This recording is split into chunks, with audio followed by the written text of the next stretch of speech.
আসসালামু আলাইকুম রহমতুল্লাহি ওয়া বারাকাতুহু। ঢাকা প্রেস ক্লাবের সামনে চলছে শিক্ষকদের জাতীয়করণের আন্দোলন।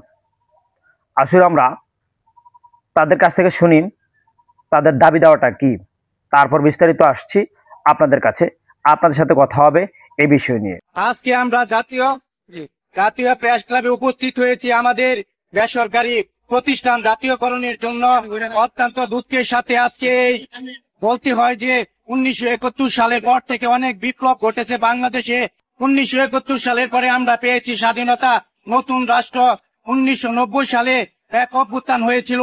1924 সালে আবার ছাত্র জনতার কোটা ভিত্তিক আন্দোলনে স্বৈরাচার সরকার পতনের ফলে পেয়েছি বৈষম্যমূলক বাংলাদেশ।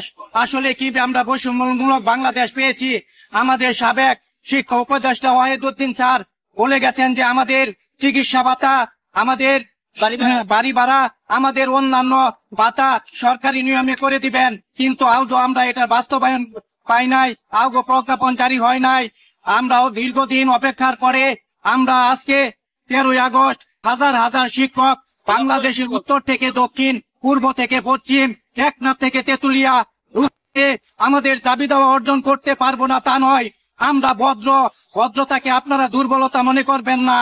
আমরা সম্পূর্ণ জাতীয়করণের জন্য এবং আমাদের যত বৈষম্য আছে ওইগুলি দূরীকরণের জন্য নির্দিষ্ট টাইমের মধ্যে প্রজ্ঞাপন জারি করে ওই বৈষম্য দূরীকরণ করবেন এবং আমরা এই সুসংবাদ পেয়ে সচিবালয় থেকে আমরা চলে যাব, এই প্রত্যয় আমি ব্যক্ত করলাম। ভিডিওতে আমরা যা দেখলাম বা যা শুনলাম তাতে বুঝতে পারলাম যে শিক্ষকদের বা এই যে বেসরকারি শিক্ষা প্রতিষ্ঠানগুলো আছে এগুলো জাতীয়করণের ঘোষণা আগে যে সরকার ছিলেন দেশ জননেত্রী শেখ হাসিনা, ওনার আমলেই কিন্তু তাদের এই জাতীয়করণের বিষয়টা শিক্ষকদের শিক্ষা ভাতা এবং বাড়ি ভাড়া সহ অন্যান্য সুযোগ সুবিধা দিবেন আগে যে শিক্ষা উপদেষ্টা ছিলেন তিনি এই ঘোষণা দিয়েছিলেন। আমার কথা হলো, এতদিন আপনারা কোথায় ছিলেন যখন আপনাদেরকে এই ঘোষণা দিয়েছিল কিন্তু এটা বাস্তবায়ন হয়নি? এটা এখন উনি দেশে থাকাকালীন অবস্থায় কিন্তু আপনারা এই আন্দোলন করা দরকার ছিল।